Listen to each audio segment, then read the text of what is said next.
Hey everyone, welcome back to another episode of Rebel Rewind. My name's Christopher. With me as always is Eric. How you doing, Eric? I'm doing all right, man. How you doing on this Doing good. Wednesday, man. I know. Yeah. We're switching things up, doing it on a Wednesday. Yeah, Which I think is going to be good for us because Andor comes out on Tuesday, and well, I mean, we'll get into it. There's a pretty crazy release schedule for Andor, yeah, so for sure. when we get to that, we'll explain what's going on, and then it'll work out for us because we can do our like. I don't think we should do like the whole watch party because that's a No. long watch party.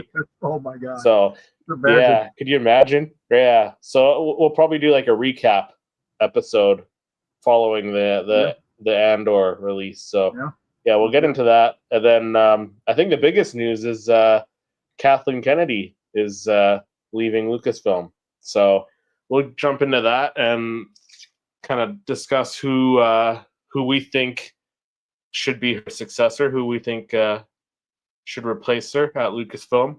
So we'll talk about that and much more. But how have you been since last week? You know, yeah. There's been other stuff, life, in general, but everything's other than that, Yeah. everything's okay. Yeah. How you been, Chris? Yeah. How was the convention? Oh, Saw it some was good. amazing Yeah. pictures. So we took a trip to Vancouver for Fan Expo Vancouver.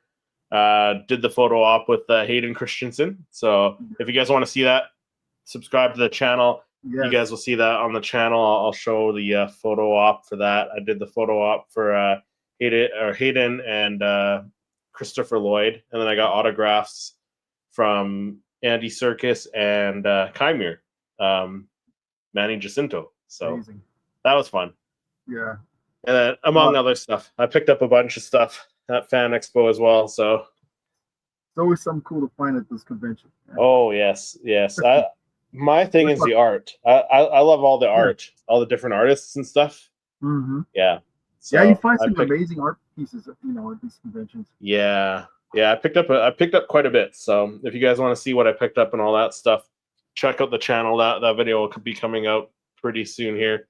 And then I have my coverage for each of the 3 days on the channel as well, so you guys can check that out. But let's jump into the first piece of news. So this one coming from Star Wars Newsnet, new Jedi Order film. Stephen Knight believes much of his work will be kept by George Nolfi. So Stephen Knight, out promoting his new series, A Thousand Blows, spoke with Liam Kelly at the Telegraph about his role as a writer on the new Jedi Order film and what he expects to see of his contributions to Star Wars. So Knight, whose career was already on a film upward trajectory by the time he created Peaky Blinders, continues to operate on a packed schedule with the release of Maria in January, A Thousand Blows this month, and Peaky Blinders film in post production. So a new show in the hopper about the Guinness Brewing dynasty, sorry, and a new film studio in Birmingham named Digbeth Lock. Yeah. So they asked about his contributions to the new Jedi Order film. Knight commented, "There's a system, and when you engage with it, you know what it is. You do your bit. You turn in your draft or drafts, as I did, and then the system moves on." He said, "I fully expect that the substantial amounts of what I did will be in the movie. Who Mm-hmm. knows? That's the expectation." So I guess we'll have to wait and see. Knight's comments come after the news surfaced about the current writer at the helm of the new Jedi Order film, George Nolfi. Nolfi is a part of the third rotation of writers, which is quite a few for this movie so far, and that's all we've Right. gotten is like Mm-hmm. a bunch of writers coming and going. So, Getting to be like ad but lib now. yeah, exactly. But I feel like I guess their work, their body of work, both Nolfi and Stephen Knight, their body of work is very similar. Yeah. So I would say I'd have to agree with him that he wouldn't change too much. Maybe he might like put his own spin on it. But Mm-hmm. what are your thoughts? Yeah, I mean it's cool when especially when you get so deep into a story, your own story, and then somebody else comes and changes it all up. But hopefully they'll stay within the if that's pretty much. I mean, it'll just make it easier for the next writer, but at the same time, kind of give you a nice little guideline. And if you want to add some things in that, then that's good. But just kind of stay true to what's been already out there. If hopefully that make things the process go a little bit quicker, and I think that would probably would be the case. Yeah, but, yeah, absolutely. Yeah, like so you were talking about last time, was that they're both their styles or their the styles are movies very similar, right? the movies Yeah, that they've done or worked on are very similar, kind of like. yeah, yeah. So So it should hopefully be it won't be. interesting to see how much of Stephen Knight's stuff screenplay is still in the movie, Yeah, right? I mean that happened with Solo: A Star Wars Story. Remember that we had what was it, Chris Terrio and I can't remember the other guy. The two guys that did the Lego movie, mm-hmm.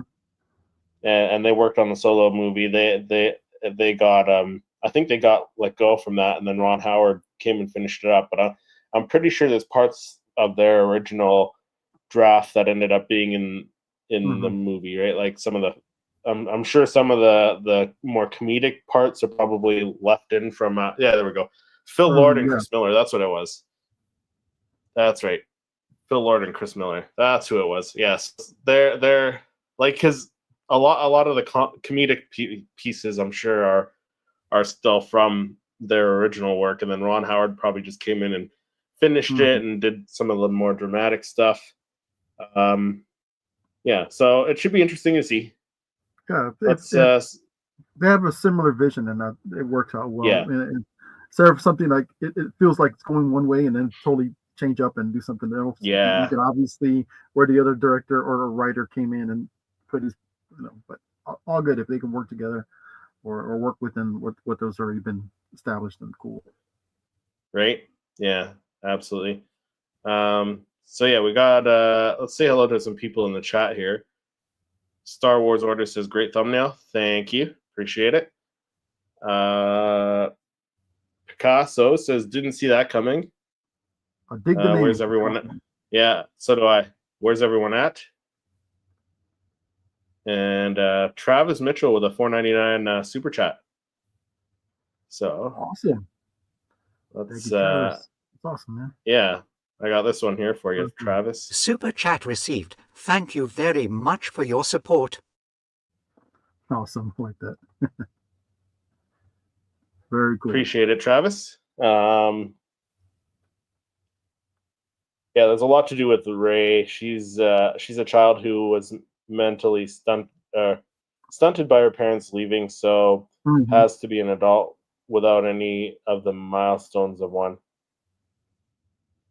Yeah, pretty much. Yeah, pushed into being a scavenger. So yeah.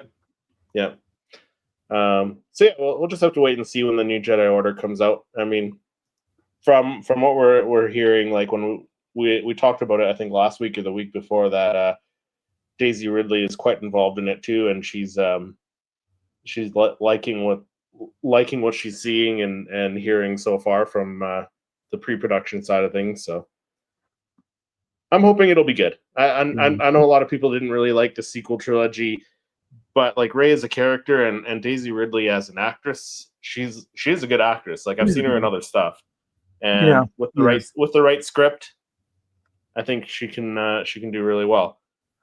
Yeah, so. And I'm glad that sees positivity coming out from her, and hopefully it works and it'd be a great movie. Yeah, I hope so too. That's all everyone wants is a good Star Wars movie, whether you like the sequels or not. Like everyone just wants good Star Wars, right? So, Yep, no doubt. Yeah, because I mean, when they start pushing things into Star Wars, it kind of just like leaves a bad taste in your mouth. Or you just, oh my god, I can't believe they did this and that. And then of course the negativity and stuff like that. We're never happy as Star Wars fans, but come out straight, positive. Hopefully, just positivity just keeps coming through. Yeah, Yeah, we are our own worst enemy as a fandom. Yeah, for Yeah, sure. yeah, yeah. Yep. So we got some Star Wars Andor season 2 information.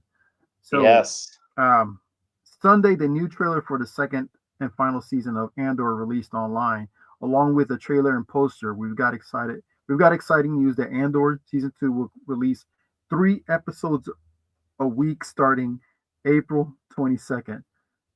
The 12 episode release schedule for Lucasfilm has spin-off story will be considerably more breakneck for season 2. Each week, 3 episodes will drop as chapters in different points along the timeline, leading up to the events of Rogue One, a Star Wars story. Keeping up with all the threads is essentially a format for of 4 weeks, 3 hour movies. Basically, I like the way how they say movies, right? Yeah. So that's pretty much how it's going to feel like. And I like that. I like the fact that it's going to be in one timeline. So 3 episodes in one timeline, then a time Yeah. jump, and then the next week another 3 episodes. It's going to be Yeah. amazing. Man. It's going to be a lot Yeah. of content out there. So Star Dude. Wars story. So everything will pretty much lead up into Rogue One, the Star Wars story. Keeping up with all the threads is essentially a format for 4 weeks and 3 hour movies and an exciting prospect. Andor will need to tie up these power struggles between Deidre Mira, Cyril, within the ranks of the Imperial forces, catch up with Velzartha, Cinta, and Clea, and the stage will need to be set for director Krennic stepping up and Saw Gerrera using violent means against the impending threat of Death Star might. With the show premiere its first arc of 3 episodes in April, we'll find out if it's just a handful of episodes at once or a cohesive singular story told across the cluster. I'm curious to see if it'll feel like 3 movies leading up to a final movie, which leads into Rogue One. So it's going to be a lot to consume within the 3 episodes per week, but bring it on. So, um, awesome poster, and Yeah. That poster looks very cool. yeah, yeah. So they're giving him that kind of more like a clean face that we saw on Andor. Yeah. Than with the full beard. But yeah. So yeah, dude, it's gonna be exciting to catch 3 episodes a week. I mean, I'm not Right? sure to be able to. So it all depends on what time the show's gonna be coming out. So Yeah. Yeah. So I don't. That's the thing. So like we tried out the watch parties with the skeleton crew, and I think like in my opinion for us who like I know we're not getting like a ton of views live. Like we're getting some here and there, and we thank everyone who and we joins us appreciate live you every guys. week. Yeah. We appreciate you all. Yeah, Yeah. absolutely. But we were getting like a couple people pop in here and there and join us through the live watch parties, which was cool. Yeah.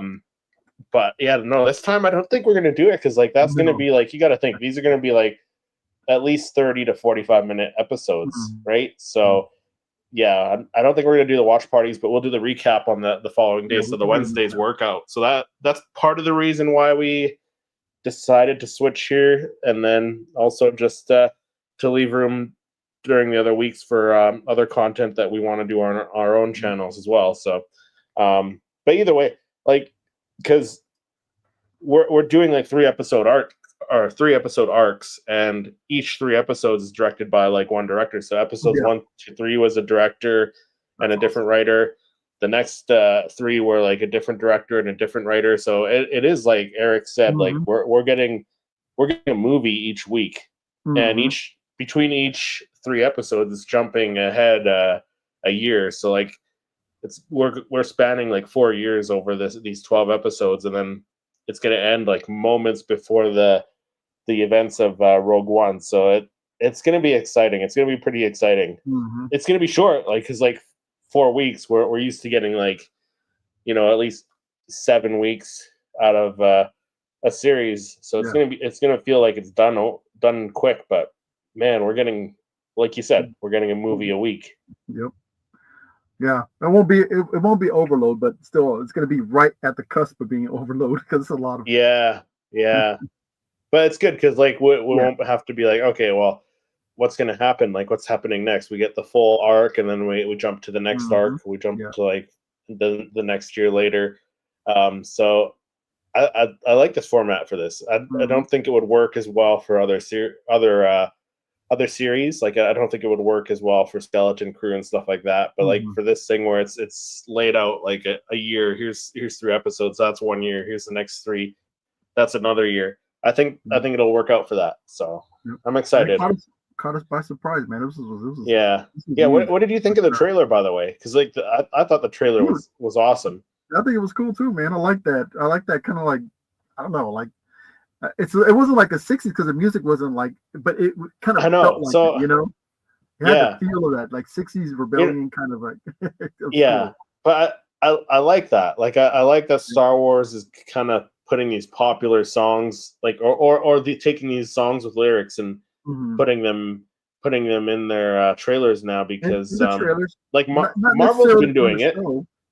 Yeah, no, but Marvel's been doing it, right? Like Marvel's been doing it with like say Guardians of the Galaxy and some of their other shows too, right? Some of their other series, just to get people hyped for that feeling, you know. And like you said, that it had the feel of like a rebellious, like you said, 60s song, right? So yeah.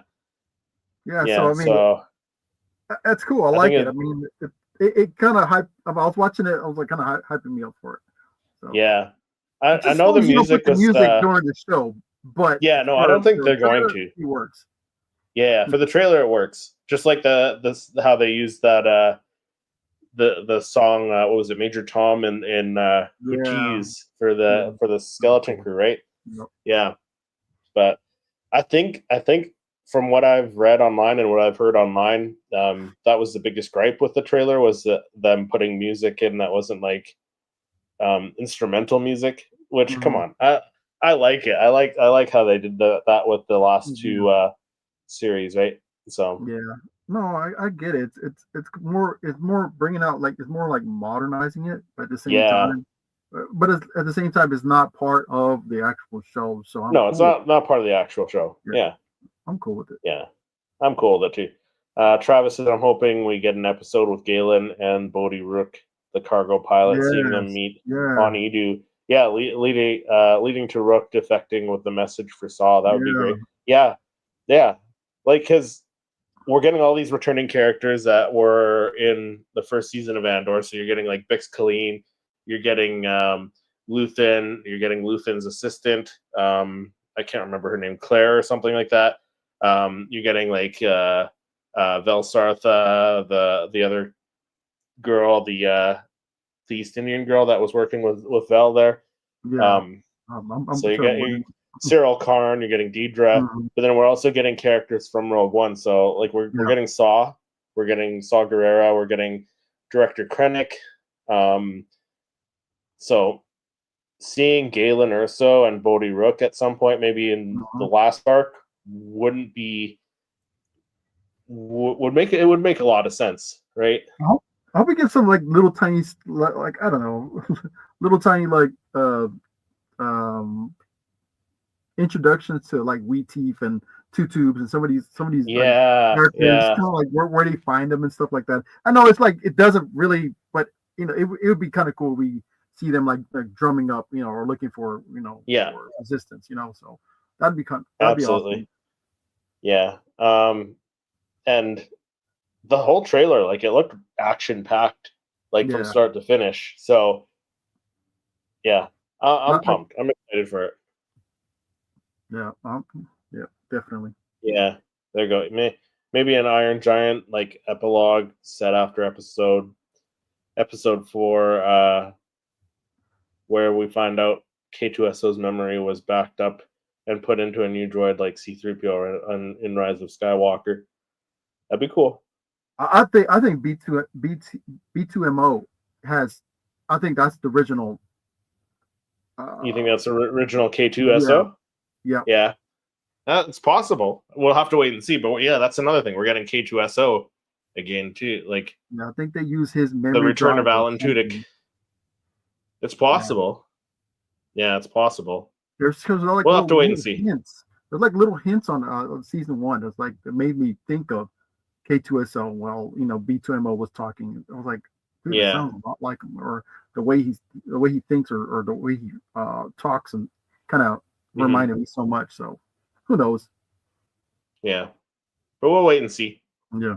Have to wait and see. So next we have this announcement: the Revenge of the Sith 20th anniversary receives a theatrical re-release for the 20th anniversary. So April is shaping up to be jam-packed month full of for Star Wars fans. In addition to the premiere of Andor Season 2 and Star Wars Celebration Japan, fans can book tickets to see Revenge of the Sith on the big screen for 1 week beginning April 25th, which I think the Andor starts at April 22nd, so it'll be the same week, like the Friday, I think it is. You'll be able to start watching Revenge of the Sith in theaters. So screenings will be available in select U.S. theaters as well as international territories and in several formats, including for the first time in 4DX, which I'm not a huge fan of the 4DX. Like that, I think that's the one where you sit in the seats and it moves you around and stuff and blows air at you and stuff. But with the announcement, we got this epic looking Revenge of the Sith poster, which is just incredible. So yeah, similar to last year's re-release of the Phantom Menace for the 25th anniversary, Revenge of the Sith is returning to theaters in celebration, and then artist Matt Ferguson, who has also returned for the promotion with the creation of an incredible new poster, which we just showed you guys.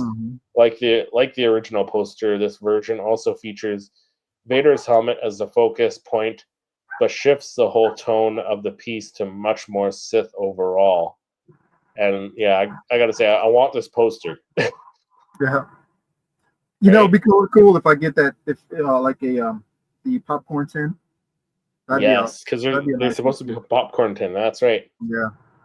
So, yeah. Well, artwork look amazing. That's exciting. And yeah, I like how Anakin forms the nose or the breathing apparatus of Vader's helmet. Yeah. Helmet, and then kind of like the triangular part of his clothes. Yeah. Kind of like pretty. Yeah, I like that. Yeah, I love it. So like the Phantom Menace, I think it re-released here. I think I saw it last year when it re-released in theaters. Did you have it in theaters near you? Yeah, I did watch it, but I couldn't. The theater that had, they didn't have anything in stock. No popcorn tin, anything. Yeah, we didn't have any tins here either. Yeah, we didn't have any tins here or anything like that. But hopefully this time. But even just getting to see it on the big screen again, it's cool. Yeah. Even so. Yeah, Count Dooku's head is the popcorn bucket. Yeah, the severed head. You get like the saber mark from where Anakin cut his head off, right? the mouth open. That'd be funny. That'd be too funny. Even Vader's helmet would be kind of cool. Yeah, a Vader helmet would be cool. Yeah. Or Count Dooku's head. Yeah, Count Dooku's head, right? Like, why not? Why not? It has to do with the movie. I would imagine they'll just go like with the metal tin with the, an image wrapped around the tin. So. Yeah, we got a lot of that from the sequel trilogy movies. Yeah. Yes. Yeah. All right, so let me get on to my second story for this evening. It says, could any villain from Star Wars: The Old Republic MMO appear in future Star Wars stories? So, Star Wars Old Republic game hasn't been considered canon for 13 years after Disney purchased Lucasfilm and resets a canon a decade ago. However, lots of Legends era content has slowly been recanonized over the last few years. So the most obvious example being the return of Grand Admiral Thrawn in Star Wars Rebels and Ahsoka. Perhaps some of the villains from SWTOR also can be brought into canon in future Star Wars stories. This also boasts some of the most powerful Sith Lord and other villains in all Star Wars lore, which is unlikely that their story can could be adapted exactly as before, but perhaps we could possibly bring back the important tidbits of each personalities and story arcs. There are three villains that should feature in future Star Wars that if they decide to explore the Old Republic. We have Darth Malgus, which was a supremely skilled in with the lightsaber and strong with the Force, using Force lightning to kill 3 Jedi's in one blast, along with strong command from other Force abilities. Darth Vidiot, the most powerful Sith ever, also known as Tenebrae, has technically been canonized already in Star Wars Revenge of the Sith.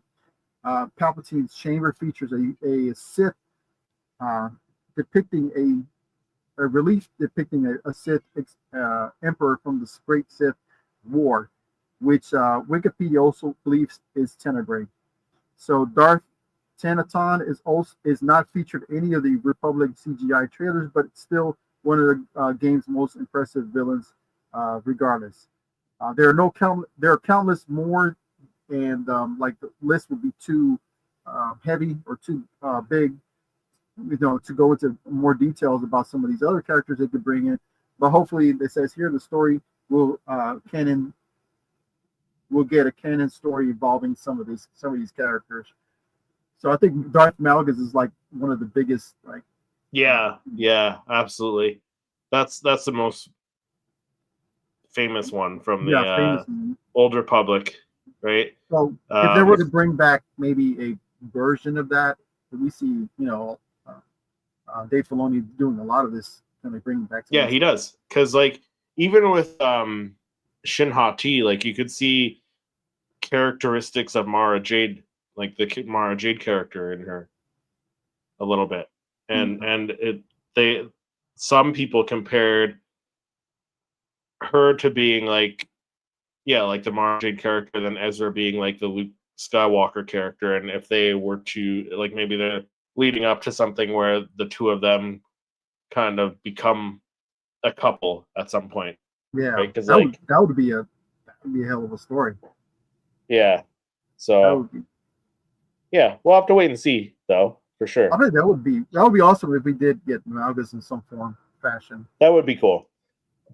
I mean, there's room to play, because like James Mangold is doing his Dawn of the Jedi movie, which in my opinion, I think it's like the first of a Dawn of the Jedi trilogy kind of thing, and they could explore the beginnings of like the first Sith, like in the Old Republic or whatever, right? So like they got room in between. They can totally bring this stuff into canon and make series or movie about it. So yeah, even if they don't touch upon specifically his timeline, but maybe in some other future movies they would do, or Darth Maul's storyline or something, or somewhat similar to him.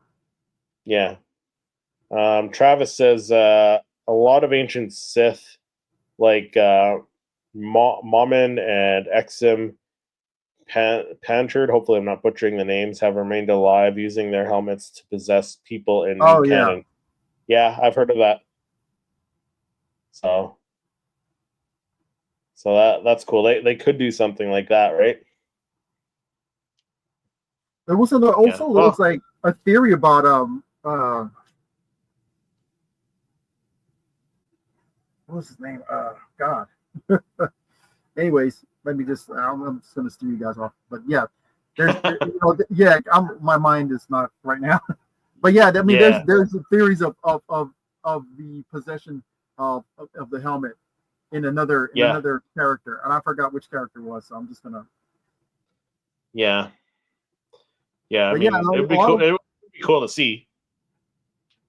Yeah. I mean, which would be. We got Plagueis, like, so it's not like totally out of the realm of possibility. Like we did get Plagueis now in live action, and that gives us hope as Star Wars fans that we could get more live action Plagueis, maybe in like a Plagueis series now, because they introduced him in the Acolyte, which I know a lot of people didn't like. I enjoyed it myself, but like if we were to get a Plagueis series now, like just exploring Plagueis and him with his apprentices, like so Chimera, and then I would imagine the next one would probably be like Tenebrous or Palpatine, perhaps.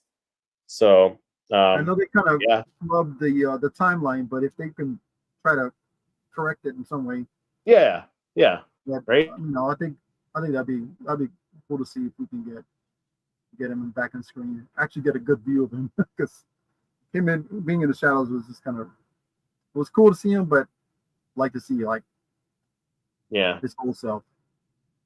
Travis had a wild Yeah, idea, the but species. ET's species exists in Star Wars and Yeah, recognizes the Yoda mask in ET saying home.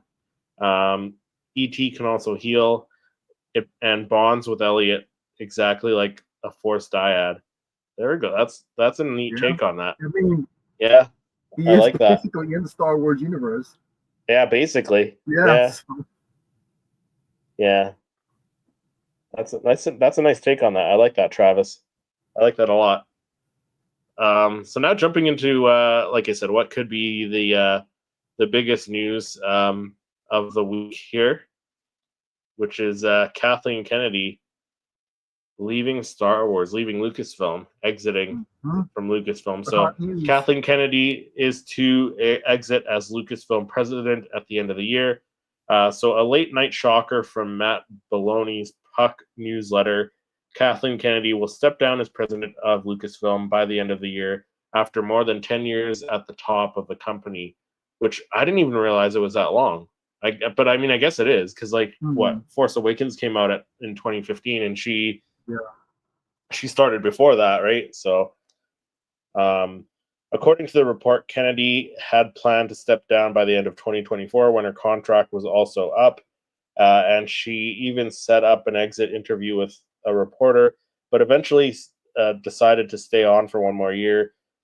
Three sources are telling Baloney, or yeah, Baloney, I guess that's how you pronounce his name, that she has already informed Disney as well as friends and associates. Both Disney and Kennedy's personal publicist declined to comment to Baloney. Hmm. Um, we have reached out to Lucasfilm, but we'll probably not hear back given the hour.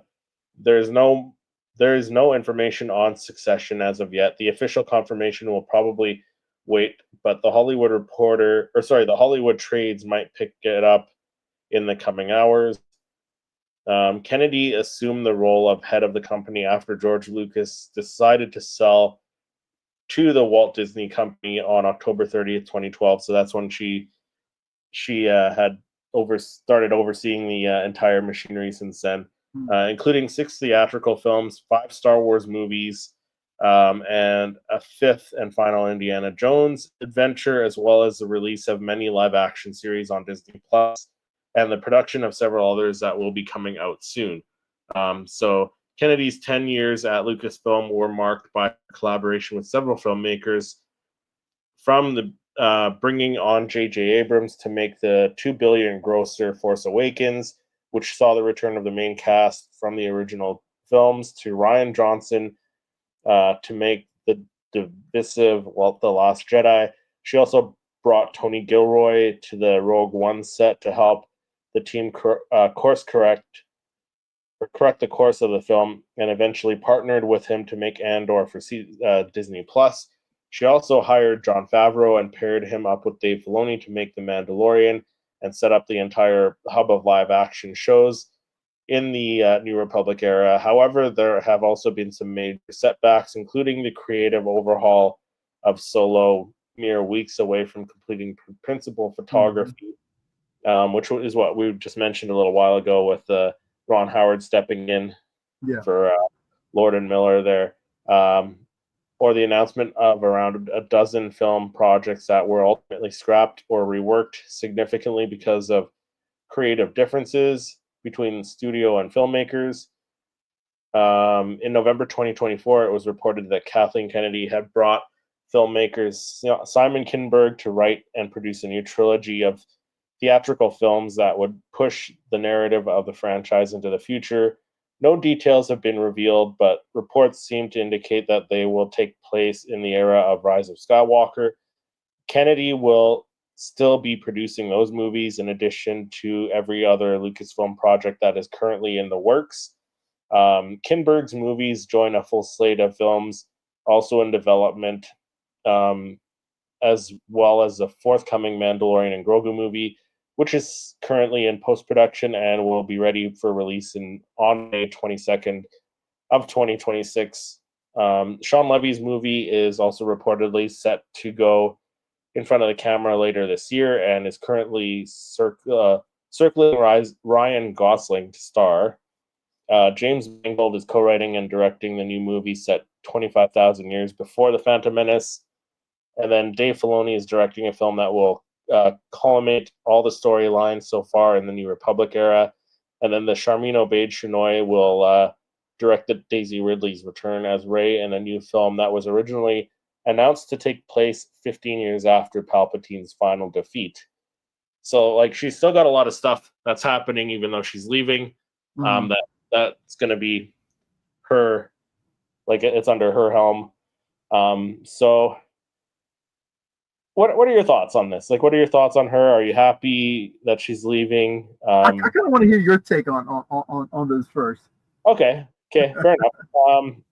So, like, I know, like, everything hasn't been a home run under Kathleen's supervision or helm or whatever. Mm-hmm. Whether you like the sequel trilogy or not, like, I enjoyed the sequel trilogy. I liked The Last Jedi. I liked I very much liked The Last Jedi. I liked The Force Awakens. I still enjoyed The Rise of Skywalker. It felt a little messy because, like, it felt like they were trying to not course correct, but please both sides. Like, they were trying to please the people who didn't like The Last Jedi and the people who did like The Last Jedi, and it just became a little bit messy. But I still enjoyed it for what it was. I enjoyed it for a Star Wars film. And same with, like, stuff like The Acolyte. I enjoyed even the Book of Boba Fett, which was my least favorite series. I still enjoyed it. Like, I don't hate any of the Star Wars projects that came from Disney or previous. But, like, for people who don't like, just using the sequel trilogy for example, a lot of people don't like the sequel trilogy. They don't like The Acolyte. They didn't like Kenobi. A lot of people don't like Kenobi. She still did a lot of projects that were good, like The Mandalorian.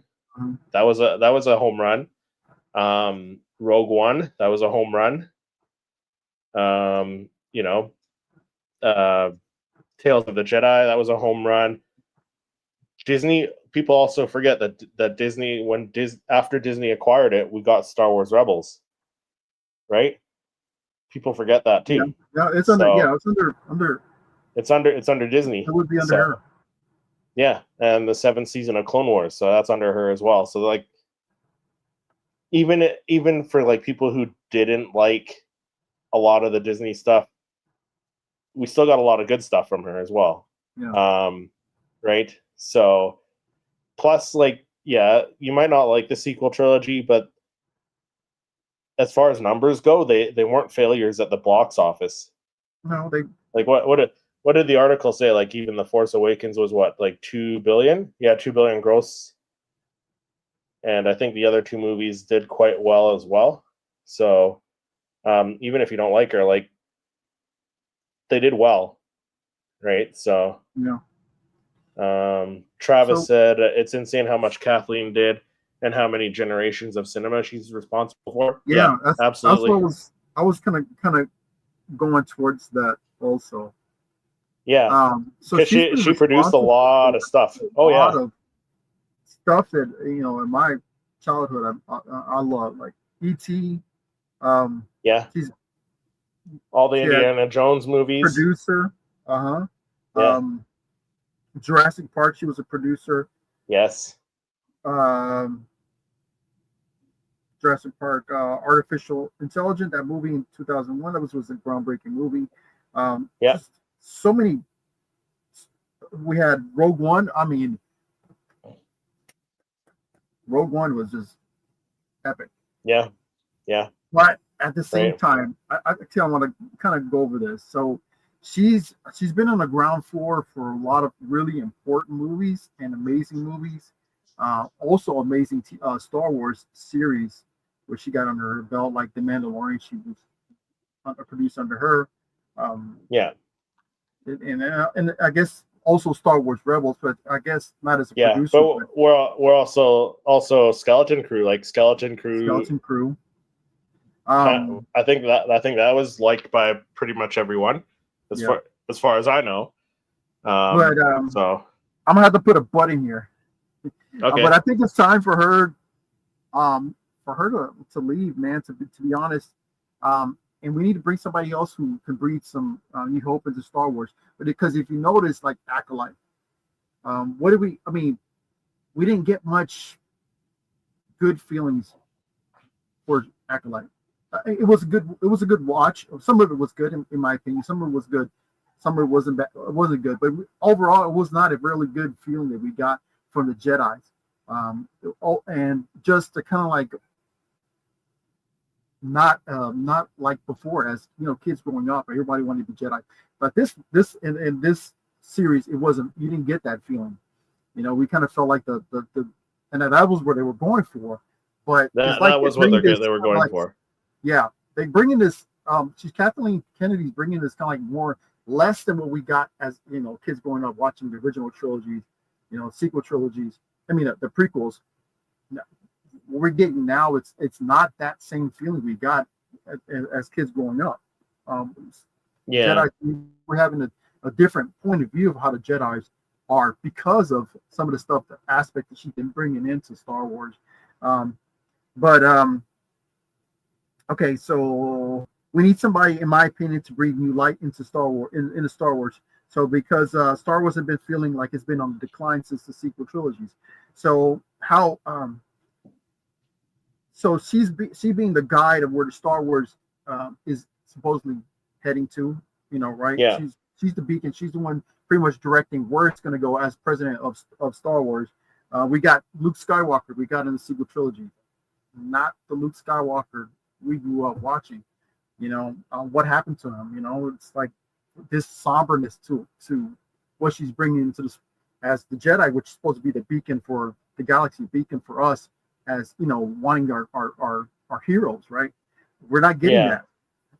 So we need somebody who's going to direct it into the point where we grew up watching it, like this, bringing the Jedi back into where it was supposed to be. So we need something to turn around, and hopefully somebody like maybe Dave Filoni can bring Star Wars and become the new president for Star Wars and breathe new light and bring some positivity. So Dave Filoni's been part of a lot of the Rebels, Clone Wars, The Mandalorian, that they enjoy. Mandalorian with Dave with Jon Favreau. So hopefully we can bring some new aspects of Star Wars, some fresh breath there, like he's been doing with bringing some of this EU canon stuff back into the fold, and with a new direction on some of these core things that make Star Wars, and hopefully also bring some more what George Lucas brought to the table back in the 70s. So I think that with somebody new as a president for a new beacon, where Star Wars is supposed to be going to, and I know that was George Lucas's person. He wanted Kathleen Kennedy for that part, but I think Dave Filoni for us would be a better person in charge of Star Wars. I mean, in my opinion. Yeah. I'm just gonna read through a couple comments here. Star Wars Order says, "Woo, the bitch is gonna be gone." And then I have an award for Kathleen Kennedy, biggest bitch of the West.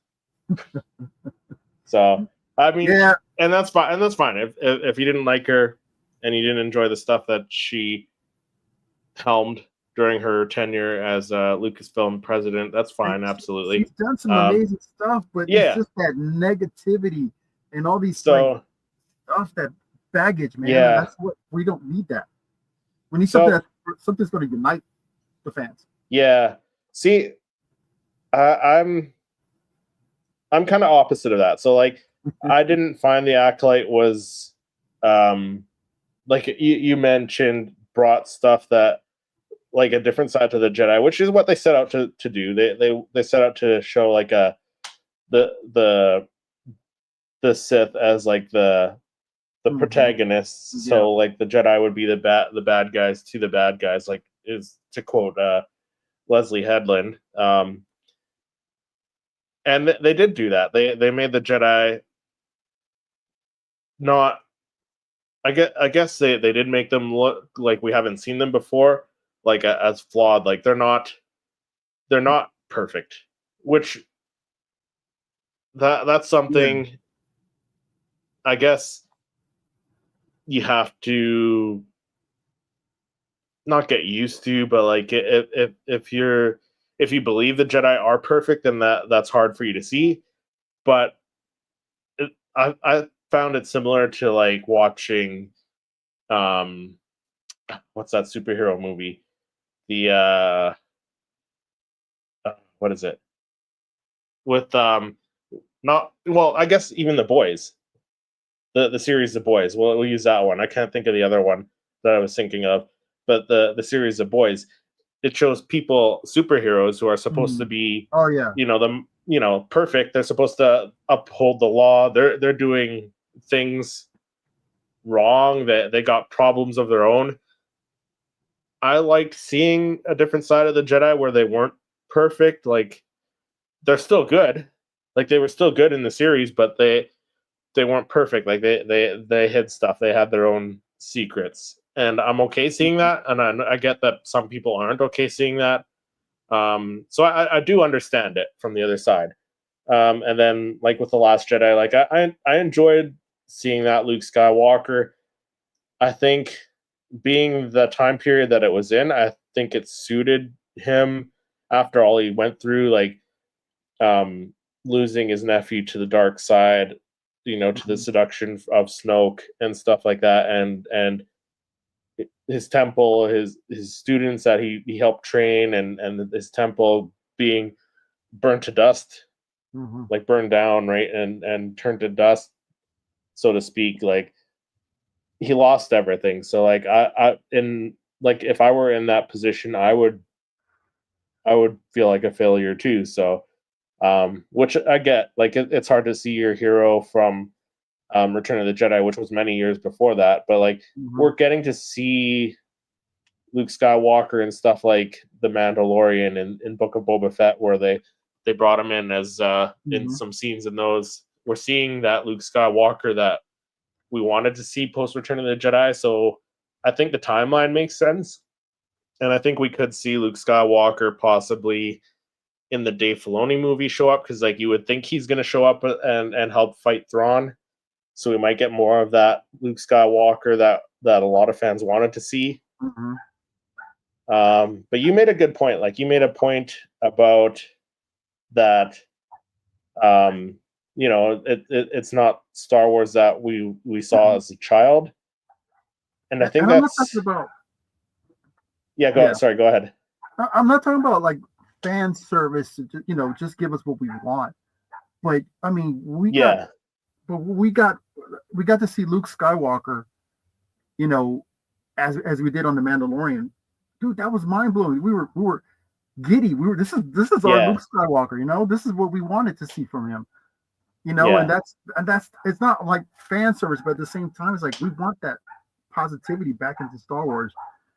Excuse I'm not sure if you can hear the dog, but all good. All good. So, that's what basically we want. It's like we want this positivity back going forward into Star Wars. Some new fresh stuff, new galaxies out there. Bring some creatures never before seen stuff. Not just the regular. We've seen in Star Wars. Just fresh, cool characters. We got this new galaxy, and maybe get some fresh perspective back into Star Wars.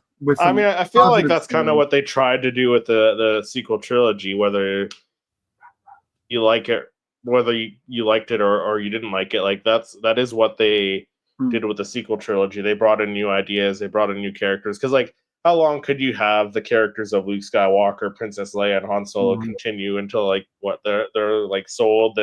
they just die of natural causes. Like, you couldn't have that happen, right? So they needed to pass a baton on, so to speak, and that seems like what they're gonna do with the Rey character, where she's gonna be a mentor, like an Obi-Wan Kenobi type character, and pass it on to the next batch of young Jedi, right? But yeah, like you mentioned, like it's not the Star Wars that we watched as a kid, but like you got to remember, like when we saw Star Wars for the first time, whether we saw Star Wars like you and I saw the original trilogy first.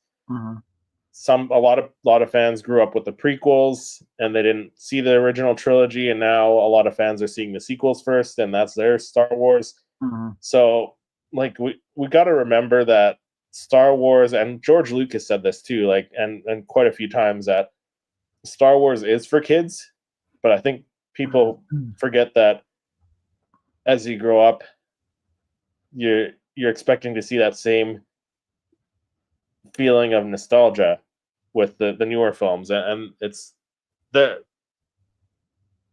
switching it up and changing it, keeping it for kids still, but not the kids that we were back then, right? So like I always go into Star Wars projects just with an open mind, not expecting like not saying I don't expect a lot out of it, but like not looking at it with like hoping to get like a great, like well-written story. Like I know it's meant to just be entertainment and like an escape from reality, and I like it for that, right? So I think a lot of fans forget about that. But either way, like Kathleen Kennedy, whether you hated her or you liked her, I mean, she did do some good for Star Wars. Maybe not everything was as well received, but yeah, she will be leaving. But who are some options? So there are some options that could step in and take the role of president of Lucasfilm.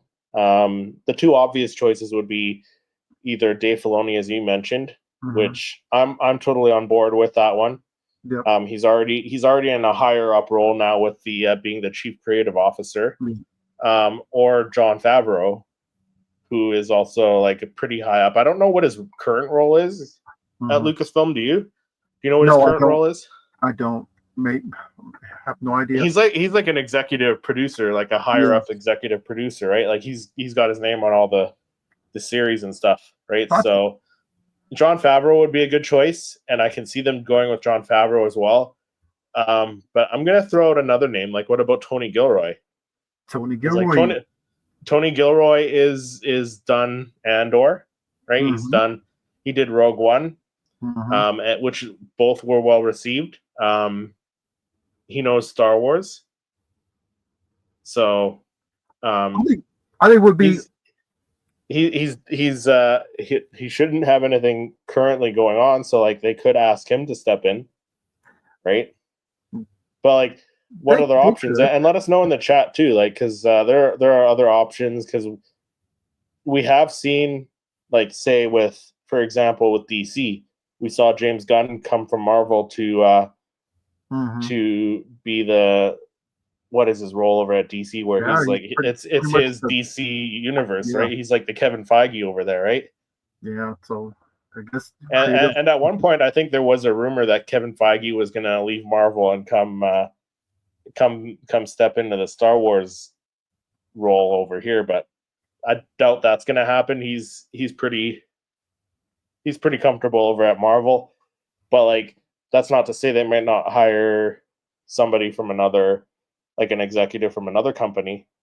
But in my opinion, I think it should be Dave Filoni or Jon Favreau, or like I mentioned, Tony Gilroy would be a good one. Dave Filoni as president, Jon Favreau as CCO, Tony Gilroy as whatever position Jon Favreau is at the moment. Yeah, I mean, those guys, they're brilliant. I mean, I know it doesn't check the check mark of a female being in a head spot, but yeah, and if they put another female in charge, and as long as they know as long as they bring something to the table, they know Star Wars, and you know, like I'm okay giving someone else a chance, Yeah, of course. right? For sure. But just Jon Favreau, Dave Filoni, Tony Gilroy, they've proven They proved themselves. themselves. Yeah, They've proven themselves. So like, exactly. I mean, I I don't feel like that it would be a bad decision. That would be the best case scenario. no, yeah, that'd be the best case scenario Mhm. as well. I can agree with you on that one. Um, but yeah, I think either Dave Filoni or Jon Favreau would be the best option in my opinion. Yeah. I mean, And then Tony Gilroy possibly could be another option. who's that? Simon Kinberg, Simon Kinberg. right? Because he's worked with Dave Filoni on Star Wars Rebels. He's worked on quite a few big projects of his own as well. So that's another. Like I don't think they will, but like that's another option. Like if they did that, I would be like, okay, well, I see why they did that. I don't think they will though. I think the obvious choice would be Dave Filoni or Jon Favreau. So I guess we'll have to wait and see, right? This isn't supposed to happen until the end of the year, so there's lots of time for them to make announcements and figure out who they want to step into the role and replace Kathleen Kennedy. But let us know down in the comments if you're watching this on the replay. Let us know who you think should replace Kathleen Kennedy, and let us know your thoughts on her departure from Lucasfilm, because there's just like the fan base of how everyone's mixed about the Disney era of Star Wars. People are mixed about Kathleen Kennedy, right? So do you think this is the best move for her? I mean, at this time for her? I don't think she deserves to be fired over anything that happened during her tenure. Yeah, but like she's choosing to step down, which I get. She's gonna have a nice little retirement package. So yeah, I think it just worked out for the best, you know. Like I can see why she wanted to wait. Like she didn't leave last year. She wanted to wait for like another, like a big, nice little not moment. Yeah, you know, like a nice little send off, right? With something, and then also like the article said, like it, the Mandalorian and Grogu, that's under her tenure still. Like even though she's leaving, and stuff that's still in production right now is gonna be under her tenure, right? So like the upcoming Simon Kinberg trilogy and the James Mangold movie and the Charmin Obeyed Chinoy movie, they're all still Kathleen Kennedy's projects. So we got to remember that going forward, because like that stuff comes out after 2025, but it's still going to be like, if those are huge successes, we still have Kathleen Kennedy to thank for that stuff. Yeah. Right. So no, like I said, but like I'm okay. Like I get it. She's like, how old is she? She's so much. 71. 71. Yeah. So she's getting up there in age. So it's time. Like if they brought in someone who could fill the role and be around, like Kevin Feige's been around for a while now, right? Yeah. Like when did Iron Man 1 come out? A while ago. I'm just looking it up right now. Let me just look it up. Years, maybe. Yeah, 2008. So almost 20 years ago. In a couple years, it'll be 20 years ago, right? And I think Kevin Feige was like, when did Kevin Feige become? I'm gonna look it up right now. Did Kevin Feige? When did Kevin Feige join Marvel? Yeah, 2007. So like just about 20 years, right? So if you have someone say like Dave Filoni or Jon Favreau, especially Dave Filoni, because he's a little bit younger, I think, than Jon Favreau, I believe. If you have Dave Filoni, he could do it for a good 20 years, right? So I would be fine with it. I think for the most part, man, she needs. I mean, she did her time. She did good stuff. Some not so good, but at the same time, depending on your opinion, depending on how, like I thought she did a good job. There was stuff I didn't enjoy as much as others, but like overall, like I liked everything that we got. Like, and you got to think it's better than having no Star Wars. We could have had no Star Wars at all, right? So that's a flip side also, right? We could have had nothing because like we had nothing until 2015.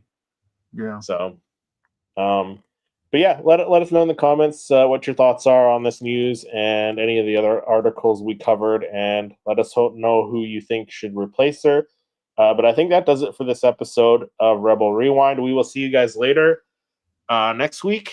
We have a pretty banger episode planned, so join us next week for sure. And we appreciate you all joining us in the chat and taking time out of your day to chat with us and join us today. So thank you all, and we'll see everyone in the next episode.